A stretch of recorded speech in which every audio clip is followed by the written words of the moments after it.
ताई क्या?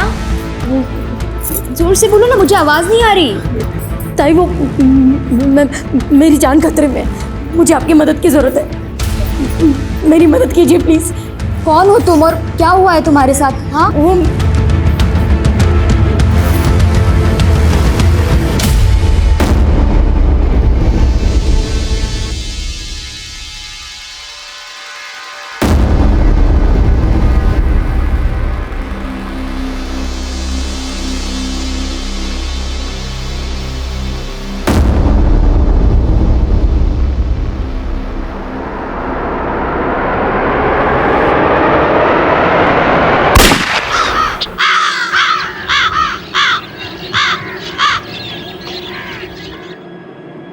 बहुत ऊंचा उड़ना चाहती थी मैं,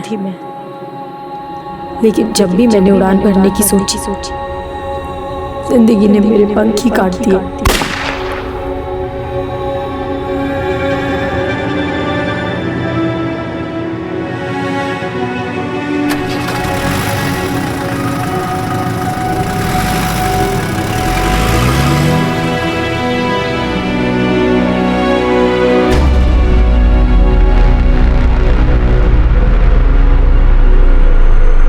नमस्कार, मैं दिव्यांका त्रिपाठी दहिया क्राइम पेट्रोल सतर्क विमेन अगेंस्ट क्राइम की श्रृंखला में आपका स्वागत करती हूँ। हमने अक्सर मर्दों के मुंह से सुना है कि औरतों को समझ पाना बहुत मुश्किल है, उनके मन में क्या चल रहा है कोई समझ नहीं सकता। औरत एक पहेली की तरह है जिसे सुलझा पाना एक विद्वान का ही काम हो सकता है, लेकिन एक औरत को समझना इतना भी मुश्किल नहीं।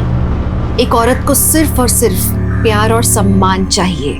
आज की कहानी भी एक ऐसी औरत की कहानी है जिसकी पूरी जिंदगी बहुत बड़ी लड़ाई थी, सम्मान की लड़ाई। उसने औरत होने के हर रिश्ते को बखूबी जीने की कोशिश की, लेकिन उसे मौत के घाट उतार दिया गया और उसकी मौत के साथ उसकी जिंदगी से जुड़े अनेकों रहस्य उजागर होने वाले थे। अब ये केस पुलिस के लिए चुनौतियों से भरा हुआ था और ये औरत पुलिस के लिए एक सबसे बड़ी पहेली बनकर सामने आने वाली थी। अगर ये मुट्ठी बंद हो तो इसमें क्या है किसी को पता नहीं चलता। एक नहीं देख, अगर मेरा हुनर किसी को पता नहीं चला तो मेरे जीने का क्या फायदा होगा, क्योंकि अगर इंसान को उसका मकसद नहीं मिलता तो उसके जीने का कोई फायदा नहीं होता है। पहेलियां मत बुझा, क्या है साफ साफ बोल। आई ये सर्टिफिकेट मुझे मेरी सिलाई क्लासेस से मिला है और ये कुर्ता देख रही है, ये मैंने खुद डिजाइन किया है और इसमें भी मुझे फर्स्ट प्राइज मिला है। अच्छा, तो देख, बहुत अच्छा है, ये तो अच्छी बात है। फिर समस्या क्या है तेरी? आई इस पूरी वाड़ी में मेरे हुनर को समझने वाला कोई भी नहीं है। देख, अगर मैं शहर जाऊंगी वहाँ मेरा खुद का बुटीक होगा, लोगों की लाइन लग जाएगी। आई फिर स्मिता कहाँ से कहाँ पहुँच जाएगी। स्मिता, एक बार तू ज्यादा उड़ मत बाबा, ज्यादा उड़ मत। एक बार तेरी शादी हो जाए ना तो फिर तेरा मर्द जो चाहे वो तू कर। हाई तो मुझसे पलड़ा झाड़ रही है। मैं काय को पल्ला झाड़ूंगी बाबा। एक विधवा अपनी बेटी की शादी कर ले, इससे बड़ी बात क्या हो सकती है। वो बाजू वाले गांव का लड़का आ रहा है तुझे देखने, वो तुझे पसंद कर ले बस। तेरी शादी के अलावा मैं कुछ नहीं कर सकती। हाय ना चाहके भी मुझे ऐसा कदम उठाना पड़ रहा है। जानती हो तुझे मेरी चिट्ठी पढ़ के धक्का लगेगा, लेकिन मैं किसी गवार से शादी करके अपनी जिंदगी दांव पे नहीं लगा सकती। मुझे जिंदगी में कुछ करना है, बहुत ऊंचा उड़ना है मुझे।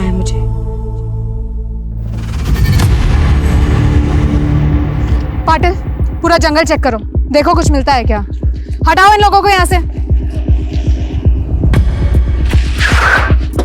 सर, एक आदमी यहाँ से गुजर रहा था, उसने लाश को देखा, इसको शूट किया गया है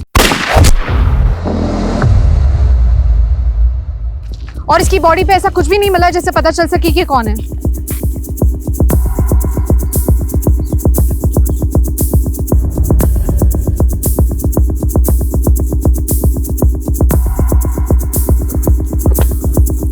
उठा सर। एस, हो सकता है इसका नाम एस से हो या फिर ये एस कोई सिंबल हो। सारी मिसिंग कमेंट स्कैन करो और आसपास पूछो, शायद किसी ने कुछ देखा। राइट सर, हटाओ इन लोगों को यहाँ से।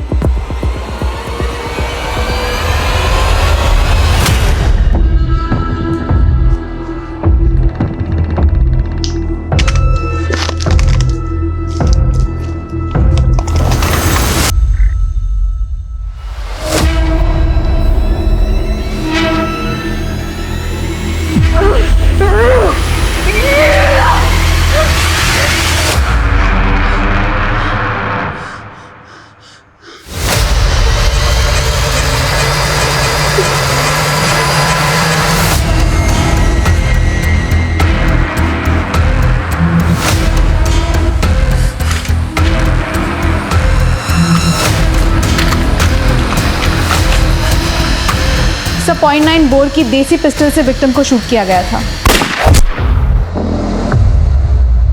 सर विक्टिम की मौत 25 नवंबर की शाम 6-7 बजे के आसपास हुई थी। मतलब बॉडी मिलने के तकरीबन 15-16 घंटे पहले। जी सर। और सर इस औरत के शरीर पे मारपीट के भी निशान है। मर्डर के पहले इसे बहुत ज्यादा मारा पीटा गया है। शिनाख्त की कोई लीड? नो सर, इसकी कहीं कोई मिसिंग कंप्लेंट फाइल नहीं हुई है। इसकी तस्वीर सभी अखबारों में दो, शायद कोई पहचान के लिए सामने है। जी सर।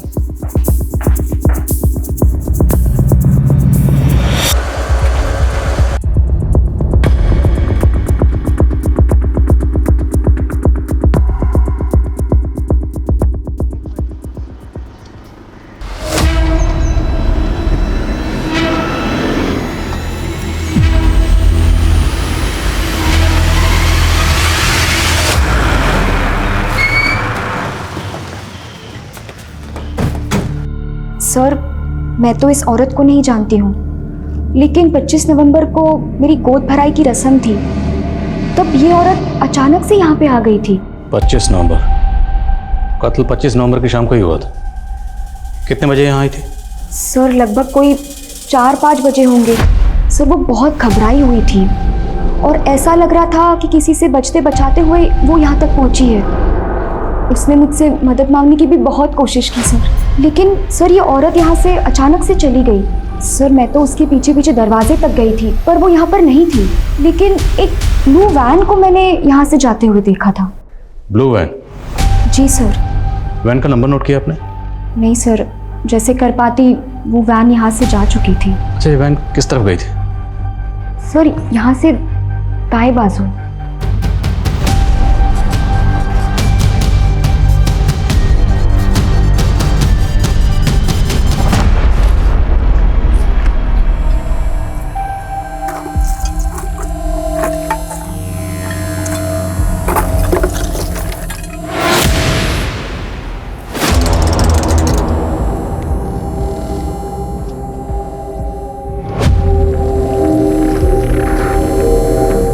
खाने को देगा? हैं?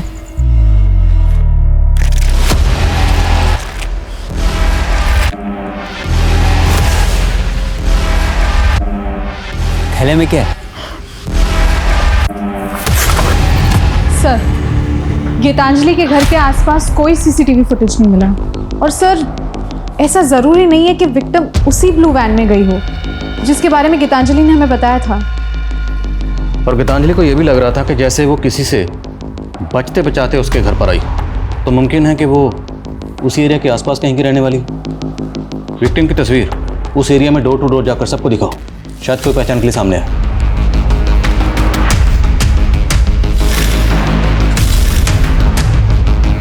इसका नाम तो स्मिता है, हमारे यहाँ काम करती थी। करीब 1 हफ्ता से काम पे नहीं आ रही थी।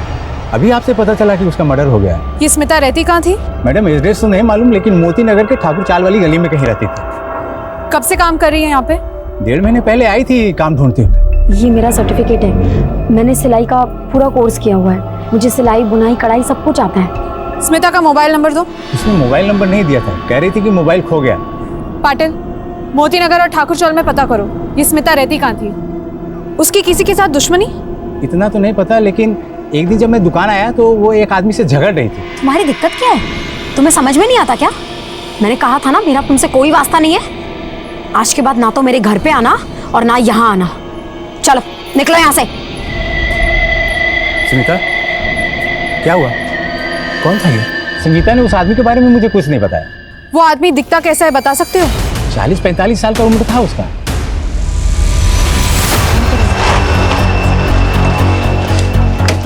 सर, ये ललिता है, स्मिता की लैंडलॉर्ड। हाँ साहब, वो मेरी खोली में रहती थी स्मिता। साहब मैंने उसे खोली भाड़े पर दी थी, बहुत अच्छी औरत थी साहब। यहाँ कब से रह रही थी? यही कोई लगभग 1 साल से। फैमिली के साथ? पति? साहब पति तो था, लेकिन वो यहाँ नहीं रहता था, बाहर काम करता था। पति का नाम क्या है? वो मेरे को नहीं मालूम, वो इधर को कम ही आता था।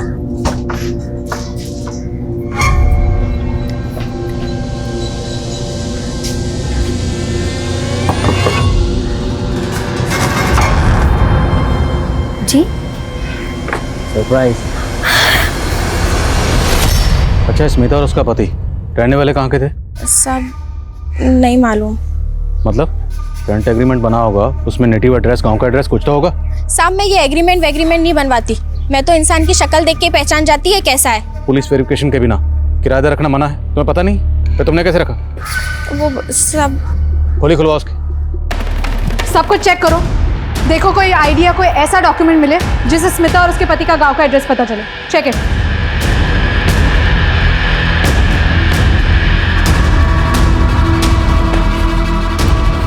सर, सब कुछ चेक किया, कहीं कुछ नहीं मिला। न स्मिता का कोई आईडी, न स्मिता के पति से रिलेटेड कोई भी चीज़। सर, कहीं ऐसा तो नहीं कि स्मिता का आईडी भी कहीं गायब करवा दिया गया हो? प्रोसेस से पता करो स्मिता किस किस से मिलती थी और उसकी खोली में कौन कौन आता जाता था।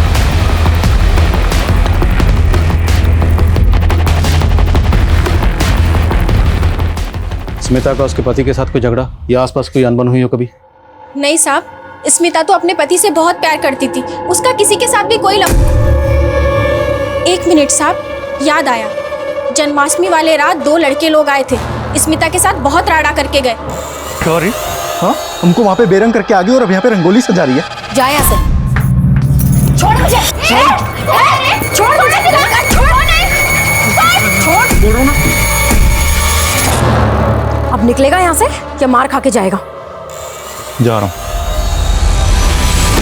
दर्जी की दुकान पर एक 40-45 साल का आदमी स्मिता से झगड़ा करके गया और दूसरा स्मिता का पति, वो कहाँ रहता है, क्या करता है, इसके बारे में किसी को कुछ पता नहीं। और तीसरा 20-22 साल के 2 जवान लड़के जो उस दिन स्मिता से झगड़ा करके गए, ये सब कौन है? हमें इन सब के बारे में पता लगाना होगा। लेकिन सर, हम इन लोगों को पहचानेंगे कैसे?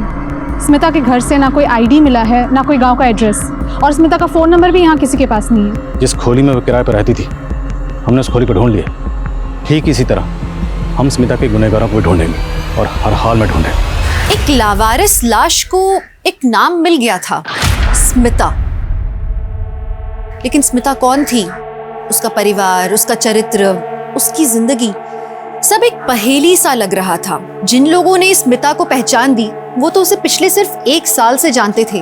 तो स्मिता की बाकी की जिंदगी कहाँ बीती थी?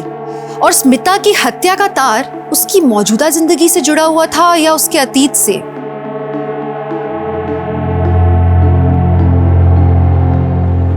माँ का रिश्ता ठुकरा के मैं अपनी नई जिंदगी लिखने जा रही थी, लेकिन इस जिंदगी ने हर कदम पे मेरा अलग ही अंजाम लिख रखा था।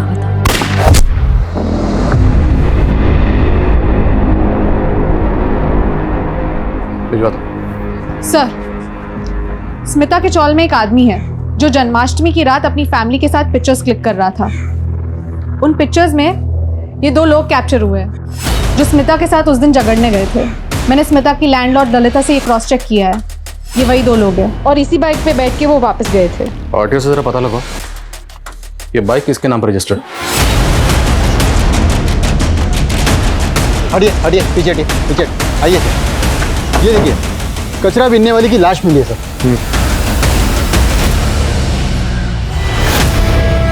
सर बॉडी देख के लगता है मर्डर काफी टाइम पहले हुआ है, शूट किया गया है। मराठे, एक कचरा बीनने वाले को भला इस तरह से कौन मार सकता है? एक काम करो, पूरे एरिया को अच्छे से छानबीन करो। सर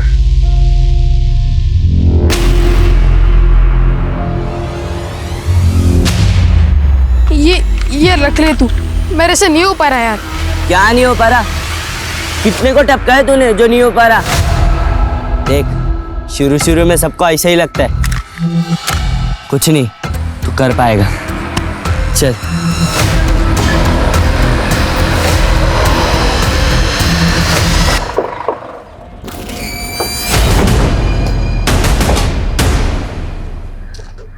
तो ही माई है? हाँ साहब, क्या बात है? स्मिता को जानता है? मर्डर हुआ इसका। इसी से मिलने गया था ना तुम जन्माष्टमी की रात को झगड़ा करने? साहब वहाँ मैं कोई झगड़ा करने नहीं गया था, मैं तो अपने दो जोगी के साथ ऐसे ही चला गया था। कौन जोगी? साहब वो स्मिता जोगी की बीवी थी। हाँ साहब, स्मिता मेरी बीवी थी, लेकिन वो मुझे धोखा दे रही थी साहब। कैसा धोखा? साहब वो मुझे छोड़ के उस मनोज के साथ भाग गई। कौन मनोज?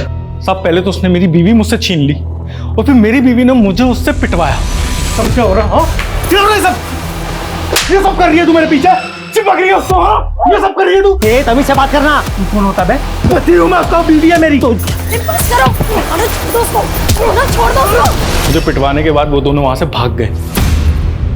स्मिता उसके बाद कभी नहीं लौटी। जन्माष्टमी की रात को इसके साथ धमकाने गया था ना स्मिता को? तो साहब मैं गया था, लेकिन मैंने उसको मारा नहीं साहब। साहब मैं आपको सच बता रहा हूँ, आप मनोज को पकड़ लो साहब। साहब वो सब बताएगा कि उसने स्मिता के साथ क्या क्या किया। कहाँ रहता है मनोज?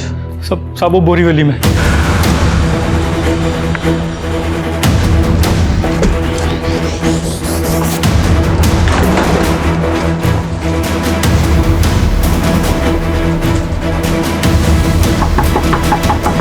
क्या स्मिता का मर्डर हो गया?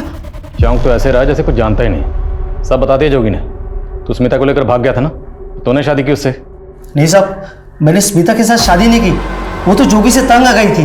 क्यों? नामर्द था वो, अपनी बीवी को पीट पीट कर अपनी मर्दांगी दिखा रहा था साहब। और तो और साहब, उसका और माही का संबंध था, स्मिता तंग आई थी उनसे। तो ठाकुर चौल में स्मिता को वो खोली तूने दिलाई थी? ठाकुर चौल? नहीं साहब, ठाकुर चौल के बारे में मैं कुछ नहीं जानता। मैं तो कई महीनों से उससे मिला भी नहीं हूँ साहब, और वो भी मुझे छोड़ के चली गई साहब।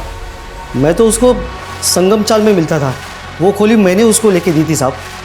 अरे आना, देख आज से तुझे माई और जोगी से डरने की कोई ज़रूरत नहीं है। आज से ये घर तेरा। देख मैंने पूरा सामान भी डलवा दिया है, अच्छा है ना? इतना प्यार करते हो मुझसे? लेकिन साहब स्मिता ने मेरे साथ अच्छा नहीं किया।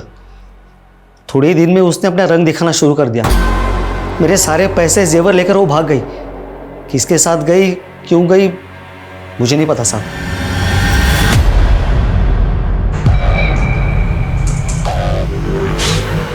मराठे, पता करो ये बच्चा कौन है जिसके हाथ में गन थी। सर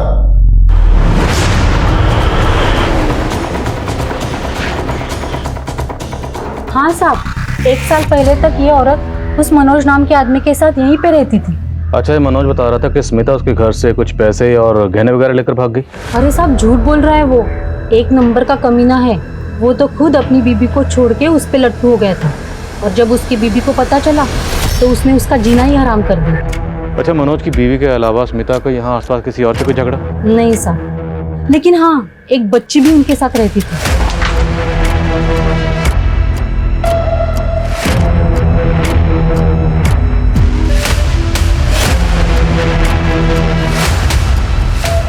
बच्ची? क्या लगती थी वो उनकी? वो सब पता नहीं। साहब आप ही बताइए, अगर कोई औरत किसी के पति को बहलाएगी फुसलाएगी तो बीवी चुप तो नहीं बैठेगी ना साहब? आरती तो नहीं उतारेगी ना उसकी? और वैसे भी अच्छा हुआ इसके साथ, भाग गई ना सब कुछ लेकर। भाग गई या तूने उसे भगा दिया इस दुनिया से? नहीं साहब, मैंने उसके साथ ऐसा कुछ नहीं किया साहब, आप लोग मेरे ऊपर शक मत कीजिए। हाँ इसने अगर कुछ किया है ना तो डाल दो उसको जेल में। तू चुप कर रहा, क्या बोल रही है तू? तुम्हारे और स्मिता के साथ जो बच्ची रह रही थी वो कौन थी? साहब बच्ची? कौन बच्ची रे? कौन बच्ची? अरे बता रहे तो दे मुझे साहब। वो स्मिता की रिश्तेदार थी साहब। कौन थी? नाम क्या था? कहाँ की रहने वाली थी? उसका नाम कोयल था साहब। बस स्मिता ने मुझे उसका इतना ही बताया था। स्मिता और बच्ची के साथ रह रहा था, तो तुझे नहीं पता वो बच्ची कौन थी? सब सच बोल रहा हूँ साहब, मुझे कुछ नहीं पता साहब।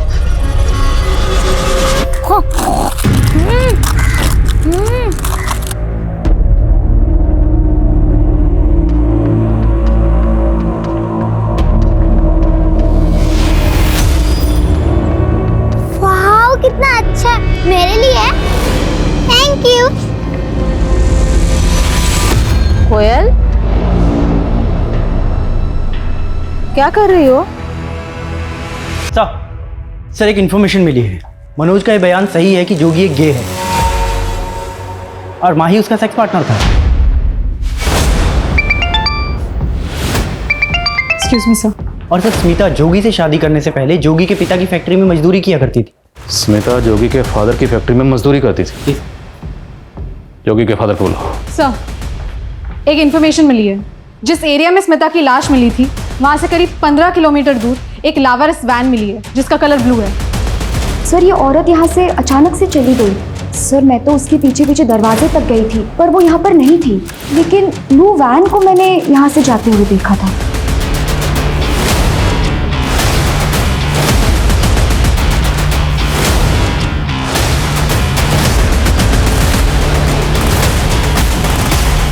सर, वैन की नंबर प्लेट तो गायब है।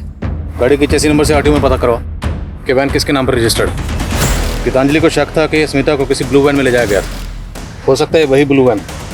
और फ्रेंसिक को बुला। Right sir. हाँ सर, स्मिता मेरी फैक्ट्री में काम करती थी और जोगी को स्मिता पसंद थी, वो उससे शादी करना चाहता था, इसलिए मैंने उसको एक दिन अपने घर मिलने के लिए बुलाया। देख बेटा स्मिता, मैं सिर्फ इतना बोल सकता हूँ कि मेरा बेटा तुम्हें हमेशा खुश रखेगा। वो तुमसे बहुत प्यार करता है। क्यों, करेगा ना शादी? तो आपने स्मिता को अपने बेटे के बारे में सब कुछ साफ साफ बताया था? उसे बताया था कि आपका बेटा जोगी गे है? सर मैं माही को जोगी से दूर करना चाहता था। पहले बदनामी बहुत हो रही थी, इसलिए मैंने स्मिता को। स्मिता रहने वाली कहाँ की थी? उसका एड्रेस? सर स्मिता हमारे फैक्ट्री की मजदूर थी और कभी उसने कोई पेपर हमें दिए नहीं और मैंने भी उससे नहीं मांगा, और फिर बाद में उसने मेरे बेटे को छोड़ भी दिया था। स्मिता ने आपके बेटे को छोड़ा इसलिए तो दर्जी की दुकान पर आप उससे झगड़ा करने गए थे? नहीं सर, ऐसा कुछ भी नहीं था। जब से स्मिता जोगी को छोड़ करके गई थी मैं उससे कभी भी नहीं मिला, बल्कि जोगी और माही को लेकर के मैं।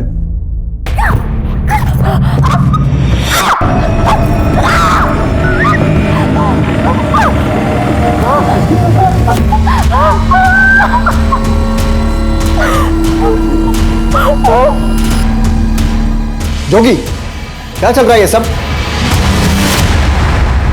सही किया स्मिता ने जो यहां से भाग गई। लेकिन अब उसका मर्डर हो गया और आप अच्छी तरह से जानते हैं कि मर्डर इन दोनों ने किया। नहीं सर, ऐसा कुछ भी नहीं है। लेकिन एक बात है सर, स्मिता का अतीत भी एक रहस्य था। उसने मुझे कभी अपने बारे में कुछ भी नहीं बताया था, लेकिन मैं जानता हूं कि उसका जमीन जायदाद को लेकर के किसी से झगड़ा चल रहा था। मैंने खुद अपनी आंखों से एक आदमी को फैक्ट्री के बाहर उससे झगड़ा करते देखा था। क्या नाटक लगा रखा है ये सब कुछ? हाँ, समझ में नहीं आता है क्या? मैंने कहा ना मुझे तुमसे कोई लेना देना नहीं है। मेरे आगे पीछे डोलना बंद करो तुम। अरे ऐसे कैसे लेना देना नहीं है? इतनी सारी जमीन जायदाद है दारी में, वो क्या ऐसे ही छोड़ देगी? चल मेरे साथ दारी, चल। छोड़ो मुझे, मैंने कहा ना मुझे तुम्हारे साथ नहीं जाना है। निकलो यहाँ से। सर दारी के किसी जमीन जायदाद के बारे में उन दोनों में झगड़ा हो रहा था। दारी? हाँ आ रहा हूँ ना। अरे पहले मालवानी जाऊंगा, उसके बाद नए गाँव आऊँगा।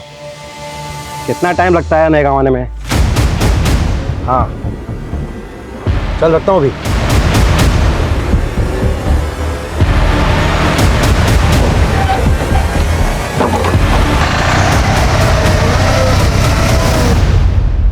बोलो, क्यों मारा स्मिता को? सर हमने कुछ नहीं किया। तुम लोगों ने क्या किया और क्यों किया मुझे मालूम है।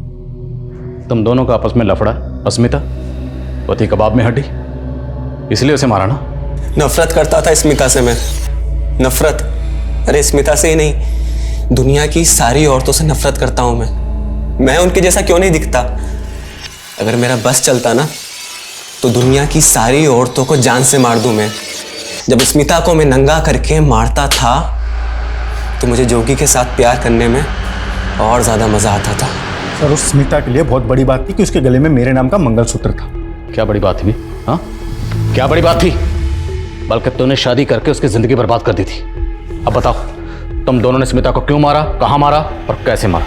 सर हमने स्मिता को नहीं मारा, लेकिन मौका मिलता ना तो जरूर मार देता। हम सच बोल रहे हैं, हमने नहीं मारा उसको सर। वो तो हम पता लगा लेंगे। मुकेश लगाओ जरा पता। सर लेकिन बात तो सुनिए सर मैंने पता किया है, दारी नाम की जगह नासिक डिस्ट्रिक्ट में है। नासिक पुलिस से कांटेक्ट करो, शायद स्मिता के गांव का पता चला। ओके सर, फोरेंसिक को वैन में ब्लड के ट्रेसेस मिले जो स्मिता के ब्लड के साथ मैच करते हैं। वैन किसकी है, कुछ पता चला?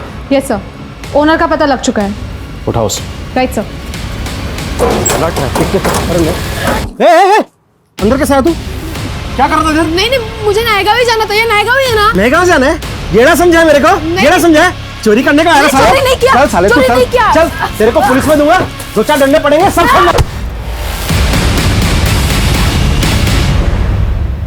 साहब मेरा इस सबसे लेना देना हो ही नहीं सकता।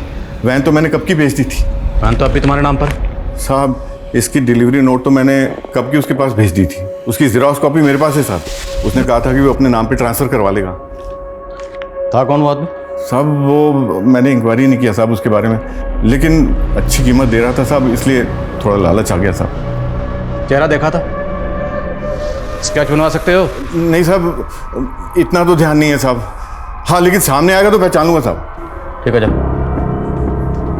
सर, स्मिता दारी की रहने वाली है। उसके ऊपर एक केस भी चल रहा था वहाँ। कैसा case? Abetment of suicide. Smita का पति विक्रम, उसने सुसाइड किया था। स्मिता का पति? एक और पति?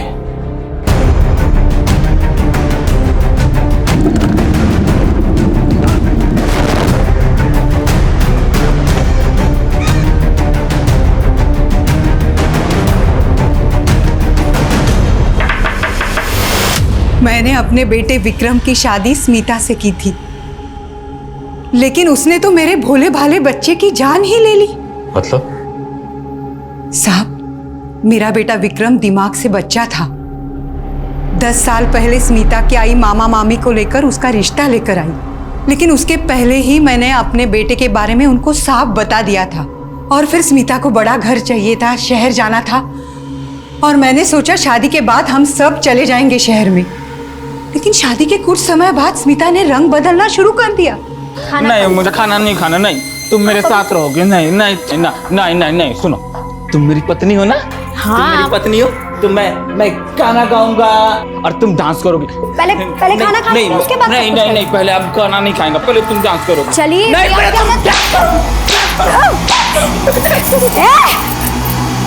उसके बाद ये हाथ उठाया ना तो हाथ तोड़ दूंगी। कोई ऐसा बर्ताव करता है अपने पति के साथ?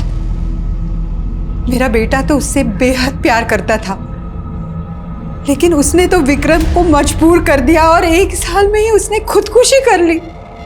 उसके बाद आपने स्मिता पर अबेटमेंट ऑफ सुसाइड का केस करके उसे घर से निकाल दिया। और क्या करती साहब? उस हत्यारन को सर पे बिठाती, धक्के मार के मैंने उसे घर से निकाल दिया। चल जा, निकल जा, मेरे घर से बड़ी आई है, चल निकल जा। हाँ? आई मेरी बात, आई निकल। नहीं, आई मेरी बात सुनो, आई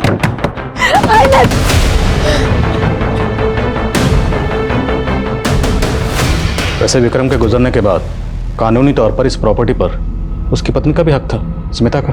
उसका? कैसे? मेरा बेटा चला गया, उसका हक चला गया। स्मिता की मां कहाँ रहती है?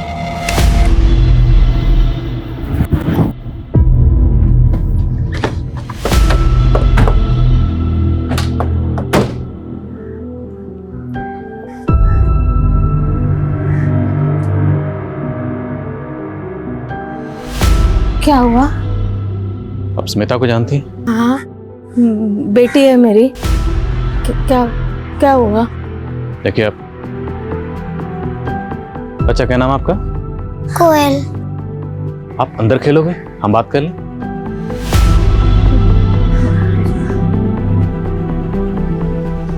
काय झालं?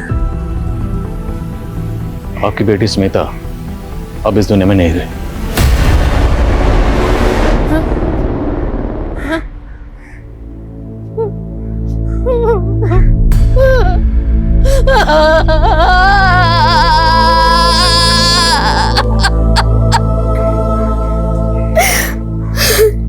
पता नहीं मेरे स्मिता को किसकी नजर लग गई साहब। उसका एक ही सपना था साहब, शहर जाओ, बहुत नाम कमाओ, पैसा कमाओ, लेकिन मैं गरीब विधवा, मैं कैसे बेच सकती थी ना शहर उसको। मासी के गांव का एक रिश्ता तय कर दिया था मैंने, लेकिन वो भाग गए मुंबई अपने मामा मामी के घर। फिर कुछ दिनों के बाद उसके मामा मामी ने उसे बहला फुसला कर गांव वापस छोड़ दिया। जवान बच्चे की जिम्मेदारी कौन लेता ना। उसकी मामी ने वो रिश्ता लाया था विक्रम का, बोला बहुत बड़ा घर है, पैसे वाले लोग हैं, इसी बहाने मुंबई भी जा सकती है। तो स्मिता मान गई। मामी ने बोला लड़का भोला है, लेकिन ये नहीं बोला कि लड़के का दिमाग बच्चे का है। मेरी स्मिता खुश नहीं थी साहब उसके साथ, फिर भी निभा रही थी अपनी शादी। और फिर विक्रम के मौत के बाद उसके घर वालों ने उसे बाहर निकाल दिया और फिर सब लोग ताने देने लगे उसको। फिर उसे सूरज से प्यार हो गया। सूरज? हाँ।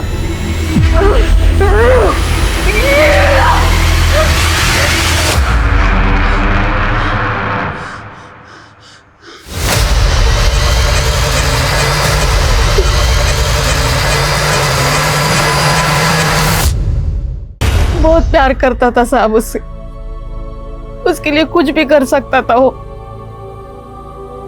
उन दोनों ने शादी कर ली, उनके 2 बच्चे भी हुए, कोयल और प्रज्वल।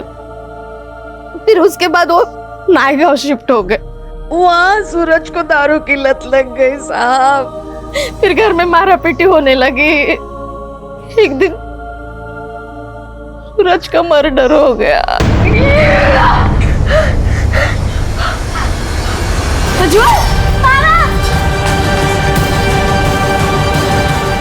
सबको यही लगा कि प्रज्वल ने अपने बाप सूरज को मार दिया। प्रज्वल मतलब स्मिता और सूरज का बेटा? हाँ। फिर उसे वो सुधार गृह भेज दिया गया। फिर स्मिता कोयल को लेकर मुंबई चली गई साहब, लेकिन मुंबई में भी वो कोयल के साथ किसी ने जबरदस्ती करने की कोशिश की। कोयल के साथ जबरदस्ती? हाँ साहब। फिर स्मिता कोयल को यहाँ छोड़ के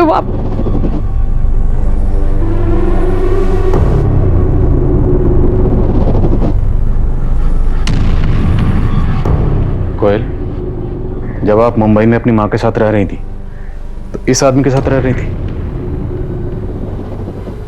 और इसी आदमी ने आपके साथ?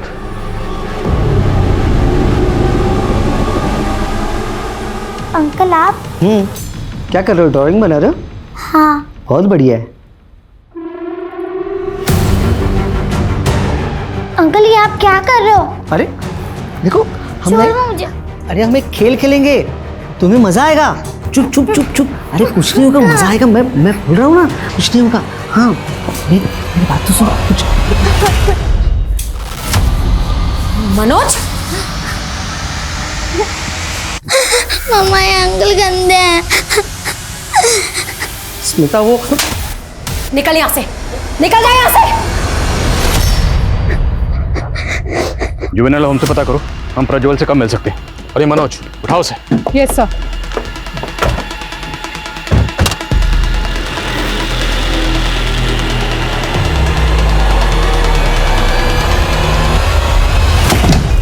तुझे सुधार गृह से भाग के नहीं आना चाहिए था बाबा। क्यों आया तू? मैं क्या तूने? नानी मुझे पैसे चाहिए। पैसा काहे के लिए राजा? बदला लेना है मुझे। हम में से ज्यादातर लोग अपने अंदर और बाहर 2 अलग अलग जिंदगियां जीते हैं, जो जिंदगियां आपस में कभी मेल नहीं खाती। हम अक्सर कोशिश करते हैं कि हम लोगों की नजरों में वैसे ही दिखें जैसा हम लोगों को दिखाना चाहते हैं। लेकिन स्मिता क्या चाहती थी? जिंदगी के हर पड़ाव पर वो एक नया चेहरा लेकर सामने आई। स्मिता की मंशा कोई समझ नहीं पाया, या स्मिता की मंशा में ही कोई खोट थी, ये कह पाना बहुत मुश्किल है। लेकिन स्मिता से जुड़ी हर बात के पीछे एक नई कहानी निकल कर आ रही थी। मैंने कुछ नहीं किया साहब। तेरे जैसा घटिया इंसान जब छोटी बच्ची के बारे में इतना गंदा सोच सकता है तो कुछ भी कर सकता है। छोड़ो साले को, अच्छी तरह करो। सर, प्रज्वल बाल सुधागृह से भाग गया, मैंने पता किया। एक कचरा बिनने वाले के मर्डर में भी इसकी तलाश है। ये देखिए सीसीटीवी फुटेज। और एक बात सर, इसके बाद उसने एक टेम्पो ड्राइवर पे हमला किया, जिसके बाद मालवनी पुलिस ने उसे अरेस्ट कर लिया था।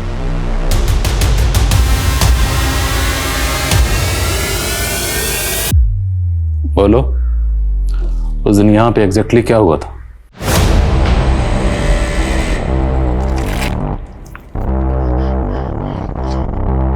थैले में क्या है?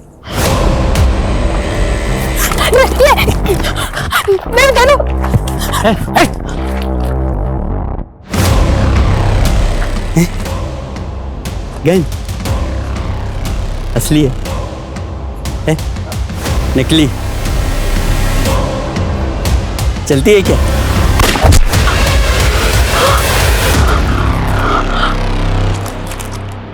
ये गन तुम्हारे पास कहां से आई? बोलो। तुम्हारी आई का मर्डर भी एक गन से हुआ था, किसने किया? सच सच बताओ। हाँ, मैंने ही मारा है अपनी आई को, मेरी वजह से ही वो।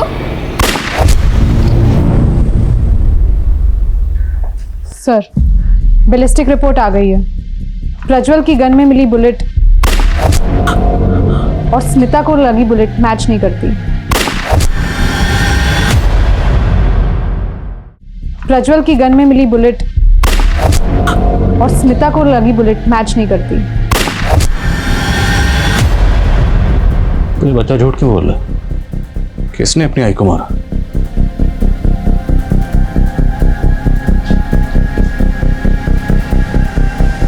प्रज्वल, आपने हमसे झूठ क्यों कहा कि आपने अपनी आई को मारा? देखो, हमने पता लगा लिया, आपने अपनी आई को नहीं मारा, फिर भी हमसे झूठ क्यों बोला? किसी ने आपको डराया, धमकाया? किसी ने मुझे नहीं डराया, पर आई के मौत का जिम्मेदार मैं ही हूं। अगर मैं उसके साथ होता तो वो जिंदा होती। पर आपने अपनी आई को नहीं मारा, राइट? नहीं। तो आपने अपने बाबा को क्यों मारा? बोलो, क्या हुआ था? हम सब बहुत खुश थे, आई, बाबा, मैं और कोयल। आई हम सबका अच्छे से ख्याल रखती थी, लेकिन फिर बाबा नशा करने लगे, आई पर गुस्सा करने लगे। आई बहुत रोती थी, पर कभी किसी को कुछ नहीं कहती थी। फिर एक रात जब मैं अपने दोस्तों के साथ खेलकर घर आ रहा था, तब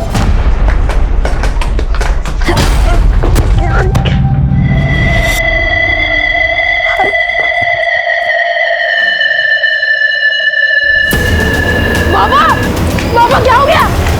बाबा,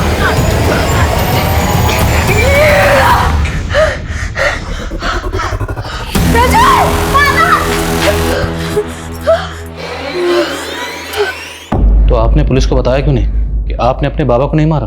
मैंने बताया पुलिस को कि मैंने नहीं मारा है, फिर भी वो लोग मुझे ले गए। लेकिन उस आदमी के बारे में पुलिस को क्यों नहीं बताया? क्योंकि मैं उस आदमी का ढंग से चेहरा देख नहीं पाया। वो आदमी कौन है मुझे नहीं पता था तब। मैंने बस उसके जूते देखे थे, और फिर जब मैं सुधार गृह से भागकर नानी के घर गया, तब मैंने देखा कि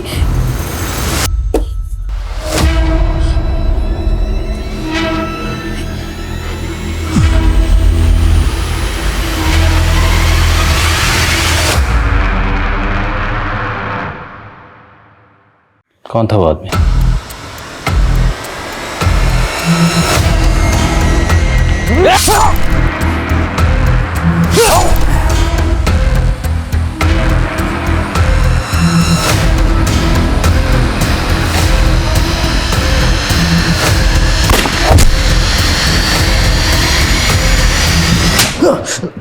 बोल, ये सब क्यों किया? करीब 14 साल पहले स्मिता अपना घर छोड़कर मुंबई आई थी अपनी शादी से बचने के लिए सर। तभी वो मुझे भाग गई थी। लेकिन उसकी मामी ने उसे वापस घर भेज दिया। स्मिता को तब उतना समझ में नहीं आता था, लेकिन मैं सब समझती थी। मैं अपने पति से स्मिता को दूर रखना चाहती थी, इसलिए मैंने विक्रम और स्मिता की शादी करवा दी। विक्रम की मौत के बाद सोचा था मैं स्मिता पर हाथ साफ कर लूंगा, लेकिन विक्रम की मौत के बाद उसे सूरज में सच्चा प्यार मिला। लेकिन मैंने भी हार नहीं मानी। मैंने सूरज को नशे की लत लगा दी। एक दिन मुझसे रहा नहीं गया और मैं प्लानिंग करके सूरज के साथ दारू पीने बैठा। लेकिन फिर उसने उस जोगी से शादी कर ली। और जोगी ने उसे परेशान करना शुरू किया तो स्मिता ने मनोज में अपना साथी ढूंढ लिया। लेकिन जब मनोज ने उसकी बेटी पर बुरी नजर डाली तो मनोज को छोड़कर मोती नगर में रहने लगी। और तू सुधरा नहीं। इस दौरान तू लगातार उसे ढूंढता रहा। उसे ढूंढने के बाद तुमने उसे मार दिया। सर मैं वहां गया जरूर था, लेकिन मैंने अकेले स्मिता को नहीं मारा। उसका एक आशिक भी है। मैंने स्मिता के मामा दिनेश को कुछ पैसे उधार दिए थे, लेकिन जब मैंने उससे पैसे मांगे उसने मना कर दिया। बोला कि लड़की देगा। फिर उसने दूर से मुझे स्मिता को दिखाया। बोला कि अकेली है, बेचारी है, किसी आदमी का साथ चाहिए उसे। मैंने स्मिता को पटाना शुरू कर दिया। वो मेरे प्यार में पड़ गई, लेकिन उसका मामा कमीना निकला। मुझे ब्लैकमेल करने लगा कि वो मेरे और स्मिता के रिश्ते के बारे में मेरी बीवी को सब कुछ बता देगा, और मुझसे पैसे मांगने लगा। और स्मिता को भी बोला कि मुझे ब्लैकमेल करे। लेकिन जब स्मिता को पता लगा कि मैंने उसे धोखा दिया है तो वो भी मेरा घर बर्बाद करने पर तुल गई। मैंने दिनेश को मुंह मांगी रकम दी और उससे बोला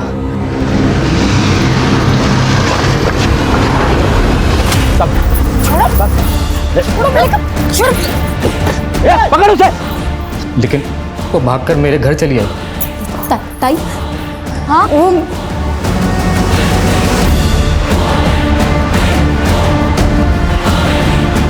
दिनेश, इसे स्मिता का खेल खत्म कर।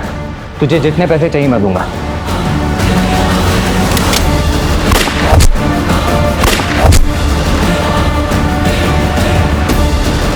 अगर कोई सफलता चाहता है तो वो अपनी किस्मत को नहीं कोसता, बल्कि नई किस्मत लिखने के लिए लड़ता है। स्मिता भी अपनी जिंदगी को एक खुशहाली का मुकाम देना चाहती थी। एक अकेली औरत का हर मर्द हमदर्द बनने को तैयार रहता है, लेकिन जब कोई औरत अपनी अलग पहचान बनाने की कोशिश करती है तो उसका मददगार बनने की जगह उसके इर्द गिर्द के मर्दों के अहम को ठेस पहुंचती है। स्मिता भी एक खुशियों से भरी अच्छी जिंदगी चाहती थी। वो लगातार अपने स्वाभिमान के लिए लड़ना चाहती थी, लेकिन उसने क्या किया? वो अपनी किस्मत की लकीरों को खुद बार बार बिगाड़ रही थी, एक ही इंसान पे भरोसा करके, अपने मामा पर। उसने कानून का दरवाजा नहीं ठकठकाया और उसी की तरह उसकी मामी ने भी गलती की। स्मिता की तरफ अपने पति की बुरी नजरों से वो अच्छी तरह से वाकिफ थी, लेकिन जिस तरह से उसने अपनी किस्मत के साथ समझौता कर लिया, उसने स्मिता के लिए भी समझौते वाली किस्मत लिख दी। गुनहगार कितना भी करीबी क्यों ना हो, उसके गुनाह को कभी नजरअंदाज नहीं करना चाहिए, नहीं तो आप भी किसी गुनहगार से कम नहीं। इसी विचार के साथ मैं दिव्यांका त्रिपाठी दहिया लेती हूँ आपसे विदा। फिर मिलूंगी एक नए केस के साथ। तब तक देखते रहिए क्राइम पेट्रोल सतर्क, विमेन अगेंस्ट क्राइम। एक औरत पर वार, अब हर औरत का भार। जय हिंद।